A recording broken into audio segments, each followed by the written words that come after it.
Hello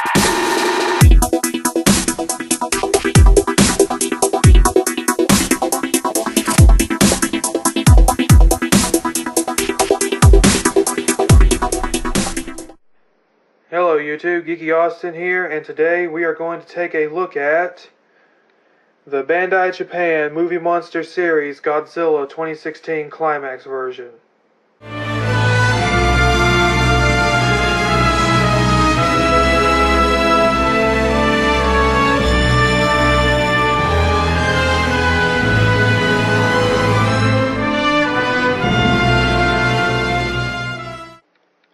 This Godzilla stands at about 6 3/4 inches tall, and here he is next to the Bandai Japan Mechanicon and the Bandai Creation Godzilla 2014. Okay, and moving on to detail. The detail on this guy is definitely really good. It is just as good as the previous version, the Movie Monster Series version from last year. It definitely does look like Shin Godzilla in every way, and as I stated before in my unboxing review, the head, I believe, is the only difference from the rest of the figure. So if you have the Movie Monster Series Godzilla 2016, you already know what to expect with the sculpt and paint, but still, I can go ahead and look at some of the highlights. All the nice scars in the chest here, the little gills on his neck right there, bumps on his face is nice. All the wrinkles and everything, all these bumps here in his knees and all, it all looks really good. Again, all this texture here, the claws on his feet are very nice. They're not painted on this one though. Yeah, they're not painted on the other one either. So about the same there. And of course, all these nice detailed ridges here going all the way up to the end of his tail. The same as the spines right here. It's all very nicely detailed and sculpted. And again, same as the tail, it looks really good with this nice little curled up spine here and all this madness going on. All the way up to the face that's on the end of the tail right there with the teeth and the eye. It all looks really good. Definitely, sculpt-wise and detail-wise, it is a beautiful figure. I'll give them that. The sculpt was beautiful back in 2016. It's still beautiful now. Definitely Bandai Japan, y'all did a good job. As for the paint job, now, the 2016 version did have one flaw, and that was the paint. The paint was very lackluster, but this figure makes up for it in several different areas. But first off, the only bit of original paint from the previous one is the red right here on the chest, which again, that's all you got. There's no other red on the figure. It would have been nice if they had applied a little bit more, because this little bit of red right here makes it look like Godzilla is wearing a vest or something. That's what it always looked like to me. It would have been nice if this section here of nicely detailed red color was continued throughout the rest of the body. It would have been really nice. But as for the new paints, you got some nice bit of shiny purple going on across the gills here to the top of that jagged collarbone. And of course you also got all this lovely bit of purples and pinks in there. Try to,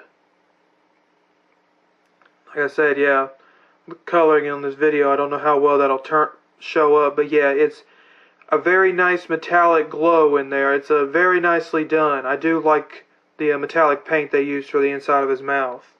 It's definitely very nice, and it does shine pretty good in certain lighting. And the tail itself is the same way. It's also got that metallic shine to it as well, just like the mouth, all the way across it. It's nice to see they tried something a little different, but still, it suffers from the same problem as 2016. The chest and this are the only thing on the body that's really painted, except for the new spots. But yeah, still, it's not bad. And the highlight of this figure, this is the reason I ended up liking this so much the moment I took it out of the box, is right here, the spines. These dorsal spines are excellent. I just love the work they did on them. I don't know how well it'll pick up on the camera, but you'll probably notice that they've got a nice glow. That's because these spines are made out of a purple translucent plastic. It's done very well, and because of that, certain lightings, when it'll hit, it will glow. But to add the glowing effect, to make it pop more, they applied the same metallic pink that they did on the mouth and the tail across the top sections of the spines right here, which allows a little bit of contrast on them. So, and also because they're metallic, they shine as well, so it further adds to the glowing effect that his spines have. Like I said, under certain lighting, especially sunlight, this looks fantastic. I definitely love the figure, mainly for this. This here is the highlight of the figure.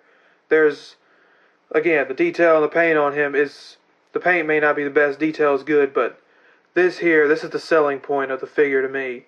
I can imagine a lot of good pictures coming out just playing around with the glow effects you can do on those spines. But yeah, basically for detail and paint, that's it. Again, it is nicely sculpted, and just like the 2016 version, there's not much difference, so it looks just as good in that department. Paint job wise, it could have been better, but it makes up for it just because of the nice little additions here and there. Okay, but right quick, I thought I might try to give a good example of what I was talking about with the glow on these spines right here, with this little flashlight. But like I said, if you get it just about the right angles or whatever, you can get the glow to come out pretty good on this. Hopefully what I'm doing here can give out an example of what I was talking about on the glow. Like I said, I do love what they did with the glowing effect. It's one of my favorite parts right there. Like I said, I can see a lot of fun coming out of this if you just use your imagination. Okay, and as for articulation, once again, if you've seen the Godzilla 2016 Bandai version, you already know what to expect. The arms right here can rotate 360 degrees on both sides, just right there at the shoulder. Same on that side. And the legs can rotate 360 degrees right there at the hip.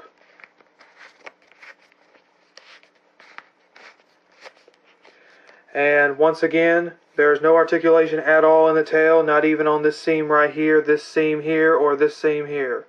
It would have been nice if they included that just so you can make a little bit more interesting poses with his tail, but oh well, that's what you got.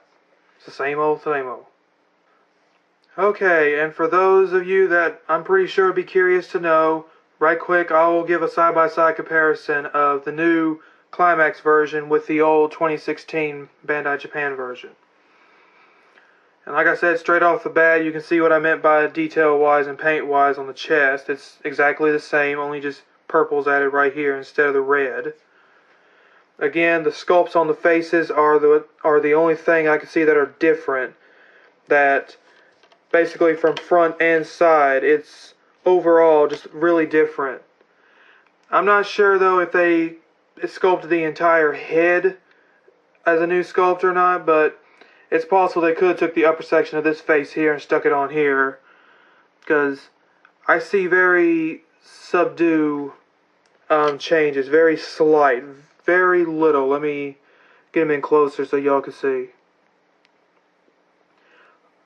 Okay, they're probably sculpted differently, but yeah, the differences on the top of the faces are really, really small.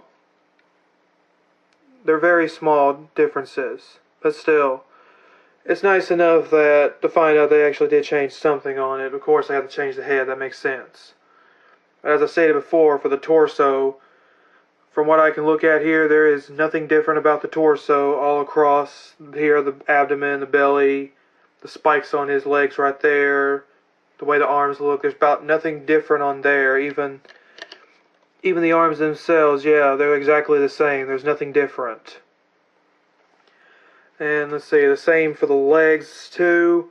The legs are exactly the same as well. They're even painted the same.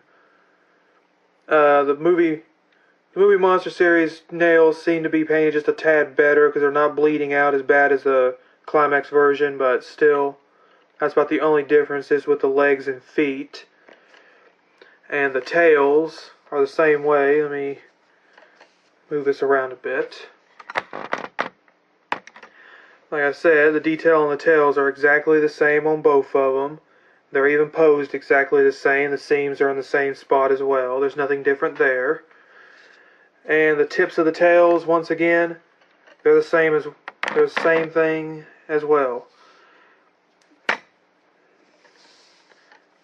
I, for one, would have been happy if they at least made the tails different as well, because with this being a Climax version, it would have been nice if the jaw was open like it is in the movie.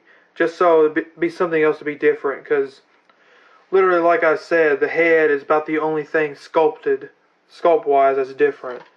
And finally, the last part, the spines, dorsal spines, they're exactly the same as well.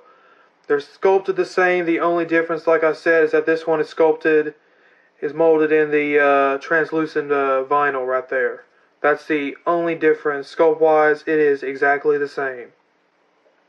So basically now on the comparison of the price, of course, this guy at the moment, you can still get him for around 30 bucks depending on where you look, so it's not too bad. This guy with shipping added from Big Bad Toy Store costed me about $60. So there's definitely a difference between the two. So I'd say if you are a big fan of Shin Godzilla or just want something that's different or interesting looking, go ahead and try to get this guy while he's still available. He's a web exclusive, so he won't last long. But in other words, just get this guy because he's pretty good for what it is. Okay, so overall, the figure is, like I said, the figure is not bad. Detail-wise, sculpt-wise, and paint job-wise, it is almost exactly the same as the original, except for a few different things like the translucent spines and the metallic paint around here and there. The additions to the sculpt, which is basically the face, it is done really good and it looks really good, especially under certain lighting. The spines are fantastic. I love the spines so much. I love how they turned out. And again, articulation-wise, it's what you expect from a Movie Monster Series Bandai figure. So, very limited, but it still looks really good on a shelf. That's what these guys are for. They're for shelf display more than anything. But still, I'd recommend him again only for those that really, really love Shin Godzilla and want something unique. Because the price point and everything, there's not much point of getting it because of how expensive it is. But still, if you love Shin Godzilla and you want something unique, definitely go ahead and pick him up. If not, just get the Movie Monster Series version. And thank you all so much for watching. This has been Geeky Austin.